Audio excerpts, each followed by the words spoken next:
अस्सलाम वालेकुम, मैं हूं मोनिस रज़ा। जैसा कि हमें पता है कि मुल्क की सूरत हाल इस वक्त कैसी है कि IMF से मुज़ाकरात हतमी मराहिल में पहुंच चुके हैं और अब उसके बाद जो महंगाई का तूफ़ान आने वाला है उसमें एक बात तो वाज़ेह की गई है हुकूमत की जानिब से कि कोशिश ये की जाएगी कि गरीब आदमी पर बोझ ना पड़े। लेकिन ये कैसे मुमकिन होगा, इस पर हम आज बात करेंगे। इसके साथ साथ मुल्क के दो बड़े सूबों में असम्बलियाँ तहलील की जा चुकी हैं, सूबा पंजाब और खैबर पख्तूनख्वा में। अब ये आइनी तकाजा है कि 90 दिन के अंदर उस पर इलेक्शन भी करवा दिए जाएँ। इसके साथ साथ कौमी असम्बली में तहरीक इंसाफ के नुमाइंदगान का मेंबर्स का जो इस्तीफ़े हैं उनको मरहलावार मंजूर किया गया है और अब ये मुमकिन नहीं है कि उनको आम इंतखाबात की तरफ लेके जाया जा सके, उस पर भी इलेक्शन होने हैं। इस तरह से ये सिचुएशन इस वक्त मुल्की तौर पर जो बनी हुई है काफ़ी जो है गंभीर सूरत हाल नज़र आ रही है। सबसे बड़ा मामला माशी तौर पर नज़र आ रहा है। अगर हम IMF के प्रोग्राम में जा रहे हैं उसके बाद जो सूरत हाल बनेगी उसके बाद एक आम इंसान पर उसका क्या असर पड़ेगा, इस पर भी हम बात करेंगे।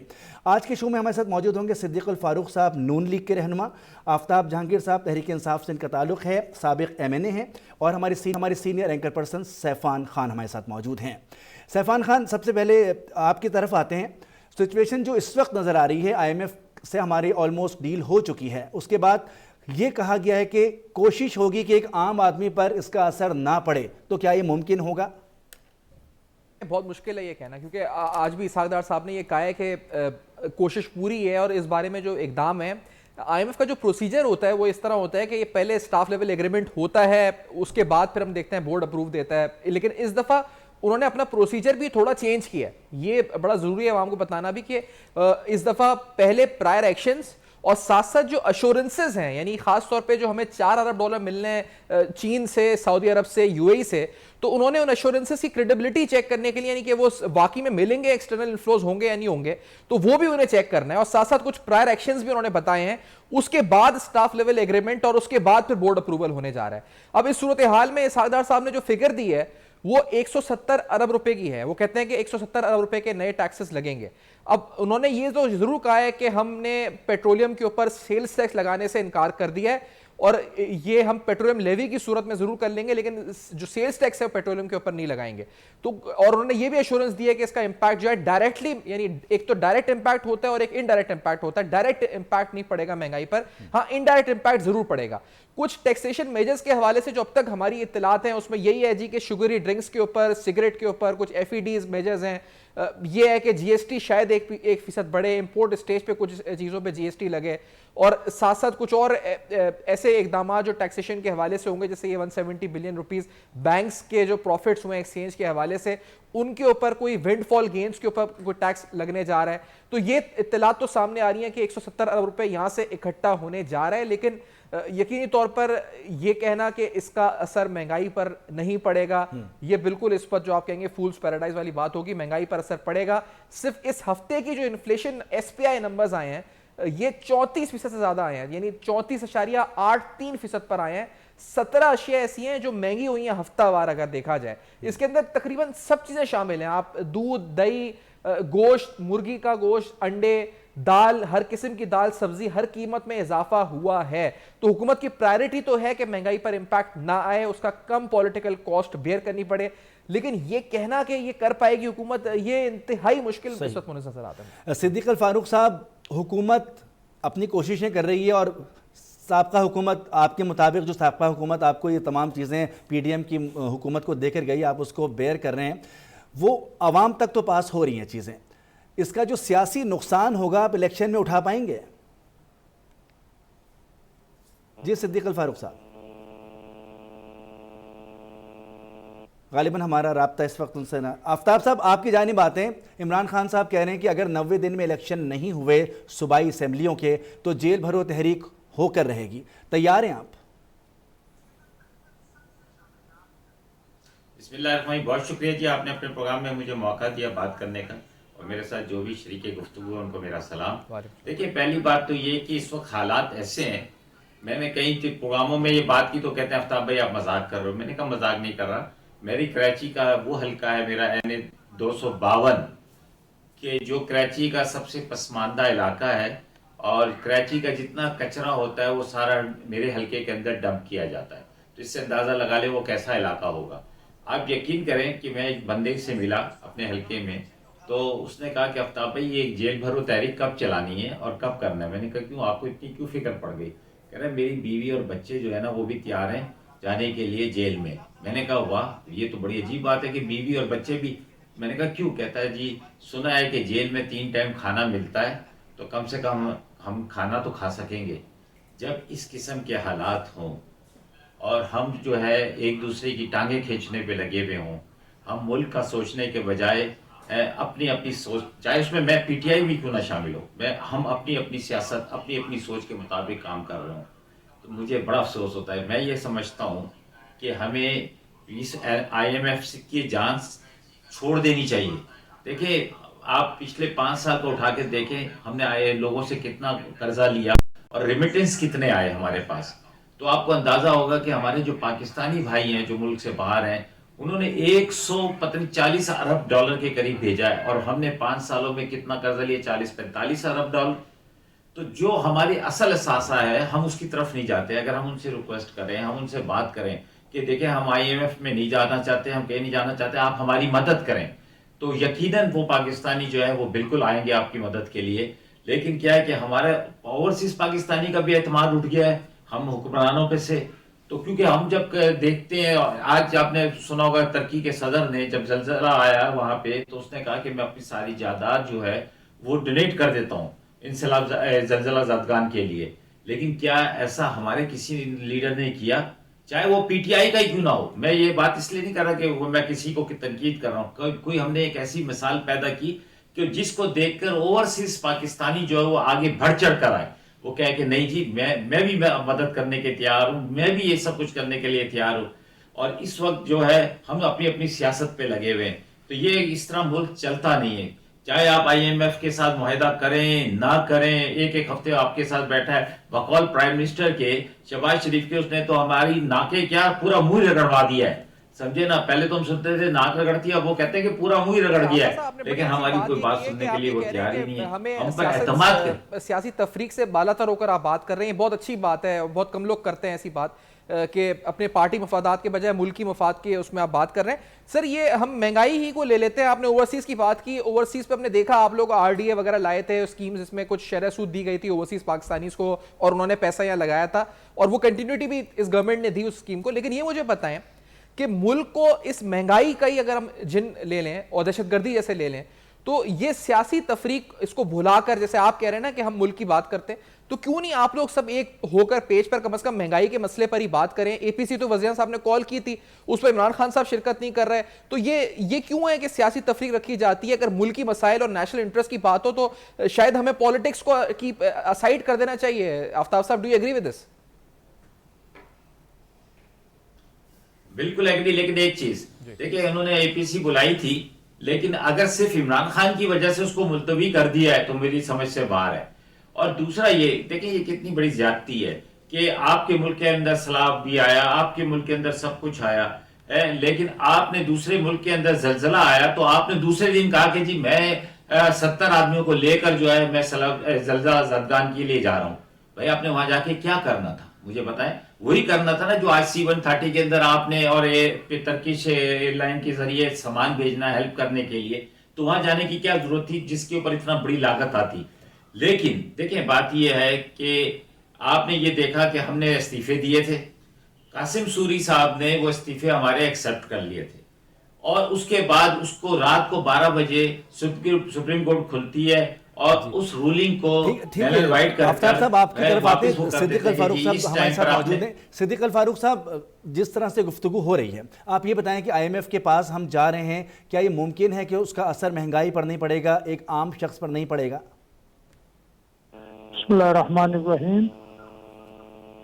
देखिए ये मुमकिन नहीं सैफान खान साहब कि आम आदमी पर असर न पड़े, लेकिन अगर आपने नासिर महमूद कोशा कमेटी की रिपोर्ट पढ़ी हो तो उसमें उन्होंने जो पब्लिक सेक्टर, काबीना, आपकी ब्यूरोक्रेसी, तमाम लोगों को उसमें शामिल करने के लिए सिफारिशात पेश कर दी हैं और उन पर इंशाअल्लाह अमल दरामद होगा।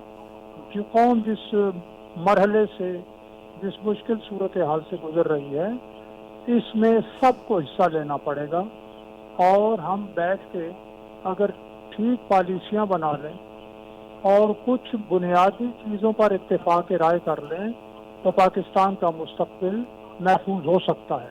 लेकिन अगर हम लड़ाई झगड़ा ही करते रहें, और जैसे अभी आफ्ताब जहांगीर साहब ने ये कह दिया कि जी वहाँ तुर्की में जाके वो क्या करते, भाई ये तो आप कल को ये भी कहेंगे कि भाई घर बैठ के आप फातिहा खानी कर लें, ये फलां के जनाजे में आप क्यों गए। भाई तुर्क सदर और तुर्क हम आते हैं हमारे साथ हमदर्दी करने के लिए। अगर वज़ीर-ए-आज़म पाकिस्तान हमदर्दी वहाँ जाकर करते, तकरीबन 12,000 लोग से ज़्यादा शहीद हो गए हैं, तो इसमें एक जज्बा जो है वो कन्वे होता है, एक हमदर्दी कन्वे होती है, बाहमी ताल्लुकात मजबूत होते हैं। लेकिन इस पर भी एतराज़ है, अजीब बात है।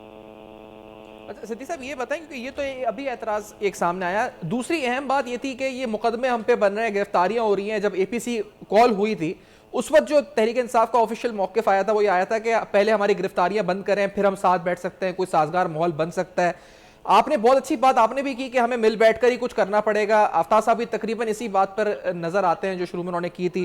तो कोई रास्ता, सिद्दीक फारूक साहब आपकी इतने एक्सपीरियंस, तजुर्बा सियासी, आपने हर माहौल हर हुकूमत देखी है, लगता है कोई निकल सकता है रास्ता इसमें से, या फिर ये मुश्किलात मजीद बढ़नी है और कौम जो है वो बटी रहनी है इसी तरह से आगे? सिद्दीक फारूक साहब, मसलों को हल करने के लिए एक है कानून और एक है सियासत। क्या हमने आते ही PTI के लोगों को गिरफ्तार करके, जिस तरह इमरान खान साहब ने नवाज शरीफ, शहबाज शरीफ, मरियम नवाज, उधर पीपल्स पार्टी के लोग, उधर ब्यूरोक्रेसी के लोग, आप देख लें कि कितने ब्यूरोक्रेसी, क्योंकि उनको ये कहा कि आप बयान दे दें, शहबाज शरीफ की तरफ चले जाए। इन्होंने जो कुछ किया उसको सामने रखी। और हमने क्या किया, इतने अरसे के बाद इमरान खान साहब जिन एतराफी मुजरिम हैं, इकरारी मुजरिम, कि हाँ मैंने तोशा खाना में ये किया है, हाँ हमने जो है वो गैर मुल्की फंड। सही, सिद्दीक फारूक साहब हमसे बात कर रहे हैं। थोड़ी सी आवाज़ सही नहीं आ रही, यहाँ पर एक ब्रेक लेते हैं। ब्रेक के बाद आएंगे और उस पर बात करेंगे कि मौजूदा सियासी सूरत हाल पर अगर तमाम सियासी जमातें कौमी मफाद में, एक गरीब आदमी के मफाद में एक होकर बैठ सकती हैं, कुछ ऐसे फैसले कर सकती हैं, तो यकीनन उस पर कोई ऑप्शन नज़र आना चाहिए। ब्रेक लेंगे, ब्रेक के बाद दोबारा हाजिर होंगे। Welcome back. ब्रेक पर जाने से पहले हम बात कर रहे थे उलझे हुए कौमी मसाइल को किस तरह से हल किया जा सकता है, ख़ासतौर पर IMF से मुज़ाकरात कामयाब होने के बाद जो उसके असरात आम पब्लिक पर पड़ेंगे। इसके साथ साथ सियासी सूरत हाल को भी हम डिस्कस कर रहे थे। हमारे पैनलिस्ट हमारे साथ मौजूद हैं। सिद्दीक फारूक साहब इससे पहले गुफ्तगू कर रहे थे, नून लीग के रहनुमा, और आफ्ताब जहांगीर साहब भी शरीक गुफ्तगू हैं, और सीनियर एंकर पर्सन सैफान खान हमारे साथ मौजूद हैं।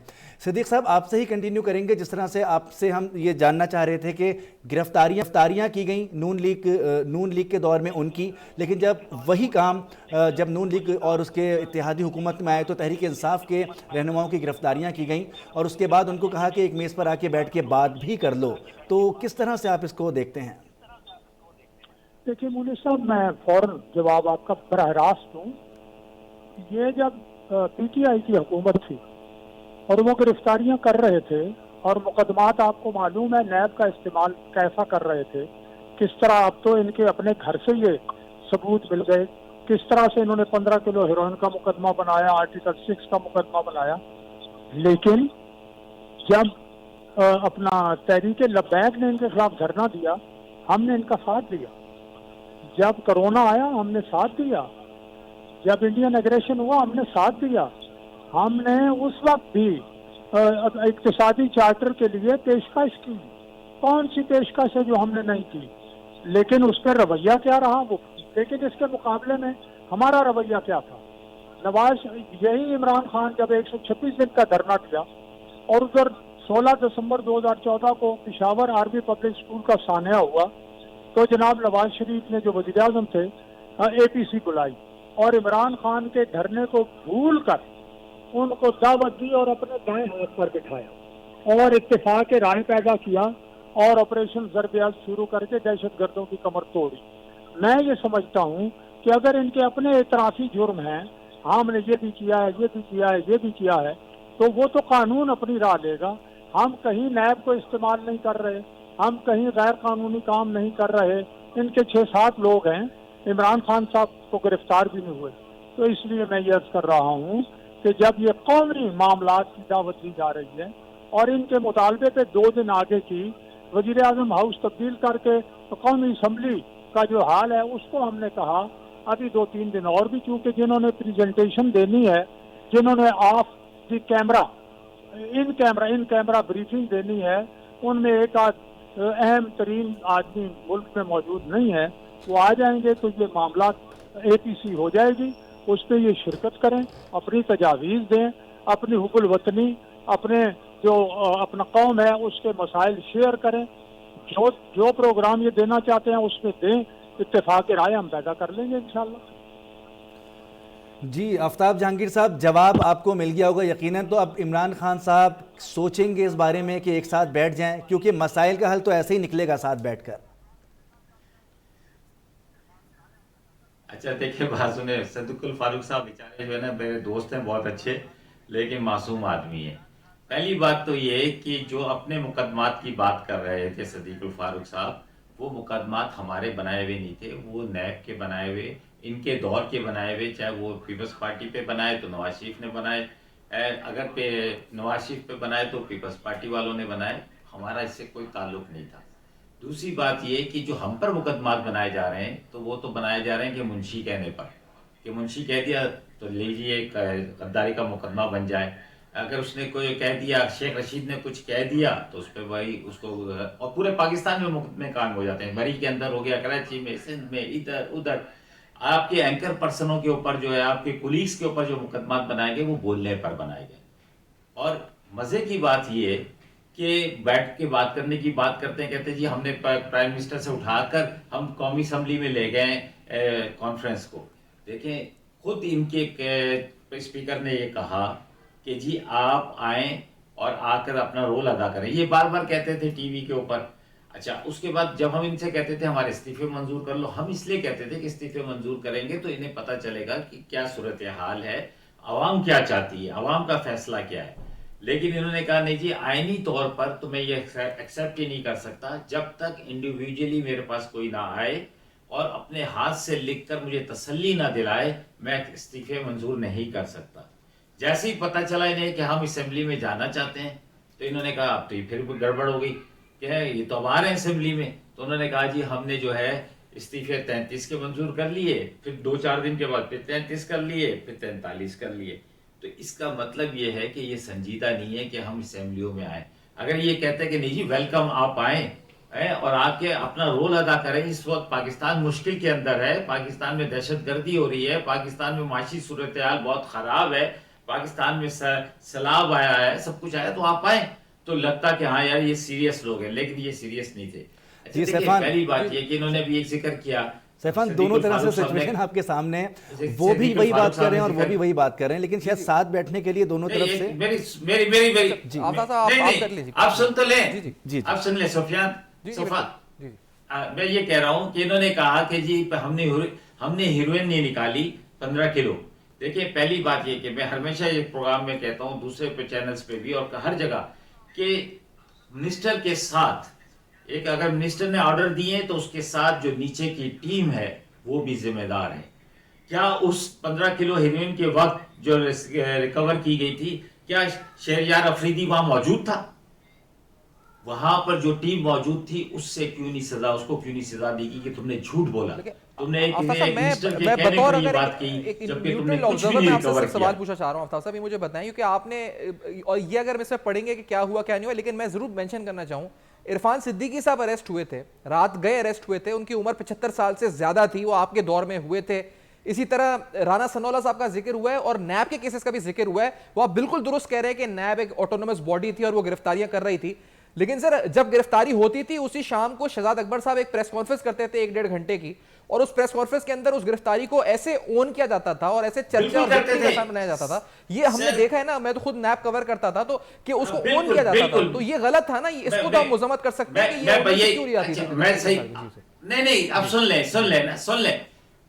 सर, सुन ले, बिल्कुल आपने सही बात की कि ये होता था, तो कम से कम उसकी तहकीकात तो होनी चाहिए ना कि मसूद चपरासी के बैंक में पैसे कहां से आए। बैंक को बुलाना चाहिए था कि ये तुमने झूठी स्टेटमेंट बना के दी है या सच्ची बना कर दी है। फलूदे वाले की स्टेटमेंट कैसे निकली बैंक से कि उसके अंदर पैसे आए, पकोड़े वाले की कैसे निकली, साइकिल वाले की कैसे निकली, और किसने डाले किसने निकाले, ये तहकीकात तो होनी चाहिए ना। और फिर अगर बैंक का आकर कहता है, हेलो जी जी अवतार साहब, तो तहकीकात तो ये इदारों कर रहे थे ना, आप लोग अगर बैंक का लिंक दे रहे थे ना, जैसे आप कह रहे हैं ना कि इदारे कानूनी कार्रवाई कर रहे हैं, वो करने देते उनको कार्रवाई, आप लोग ओनरशिप ले रहे थे उसकी, ये मैं पूछ रहा हूं आपसे सवाल। सर देखो, इसलिए कि ये कौम का पैसा था, ये कौम का पैसा था कि इनको बताना चाहिए था कि जी ये पैसा जो है, क्योंकि ये टैक्स अभी भी देखे ना इस वक्त सूरत हाल क्या है, जितने लोग आए वापिस, सुफियान, जितने लोग वापिस आए, चाहे साहबदार आया चाहे कोई भी आया, वो सिर्फ अपने मुकदमात से फारिग हुआ है, वो कौम और मुल्क के लिए नहीं आए, वो अपने 58 करोड़ को रिलीज कराने आए, वो सारे उस मुकदमात को खत्म करवा रहे हैं कि जो उनके ऊपर बनाए गए थे। ये नहीं कह रहे कि भाई आप मैं आ गया हूं, अच्छा, अब तहकीक करो, अब अदालत को बोले कि इसकी तहकीकात करके दूध का दूध और पानी का पानी होना चाहिए। अच्छा, मैं अफ्ताब साहब, मैं फारूक साहब का भी मौके पे ले लूं। जो भी शौकत तरीन साहब पर एक केस था रेफरेंस नैप का, वो खत्म कराकर, वो कल एक इंटरव्यू आया जावेद चौधरी साहब का जनरल बाजवा का, उसमें उन्होंने खत्म करवाया वो केस और फिर वजीर खजाना बने थे। तो आपके वजीर खजाना भी करप्शन का केस खत्म करा कर आए, अगर उस इंटरव्यू में बात सही लिखी जनरल जी सर आप बात सुने, जनरल बाजवा साहब कौन होते हैं कि अपनी ताकत को इस्तेमाल करते हुए कौम का पैसे के ऊपर भी हुआ नहीं, लेकिन केस तो था ना, केस खत्म हुआ, केस था, एक केस खत्म होकर आया ना, तो मैं बोल रहा हूं केस तो इन पर भी थे, आप पर भी तो... ऐसा नहीं, इसका मतलब ये है सर, होने चाहिए, मेरे पर कोई केस है तो उसकी तहकीकात होनी चाहिए, मुझे सजा मिलनी चाहिए। तो उस वक्त क्यों नहीं हुई शौकत तरीन साहब को नहीं हो सजा? सकता। फिर शौकत तरीन साहब को क्यों आपने वजीर खजाना लगवाने से पहले केस खत्म करवाया? क्यों बाजवा साहब ने इंटरफियर किया? क्यों बाजवा साहब ने इंटरफियर किया? सर बाजवा साहब ने और भी तो बातें की चौधरी साहब के साथ, बाजवा साहब क्यों इंटरफेयर किया? बाजवा साहब कहते मेरा ये काम नहीं है। अच्छा, मैं सिद्दीक अल फारूक साहब, अगर प्लीज आप इस पे कर दें क्योंकि आखिरी कुछ मिनट है। जी सिद्दीक अल फारूक साहब, मैं फौरन जवाब दे दूं। जी देखिए, बाजवा साहब को ये 1000 मर्तबा बुरा भला कहें, लेकिन सदर मुमलिकत आरिफ अलवी को कहाँ करेंगे, जिन्होंने ये कहा कि बाजवा साहब ने 2018 के इंतखाबात में इमरान खान की मदद करके उन्हें वज़ीर-ए-आज़म बनाया, सेनेट में उनकी मदद की, इसको क्या करेंगे? इमरान खान साहब सारे क्लिप्स को चलाएं कि बाजवा साहब जैसा जमहूरियत पसंद है ही कोई नहीं, हम इकट्ठे एक स्टेज पे हैं। उन्होंने ये कहा कि इस वक्त एस्टैब्लिशमेंट और हुकूमत और एक मिनट ना मुदाखलत ना करें, आपकी मेहरबानी। तीसरी बात यह है कि और अदलिया भी एक पेज पर है, तो फिर हुजूर इमरान खान उतना ही बड़ा मुजरिम है।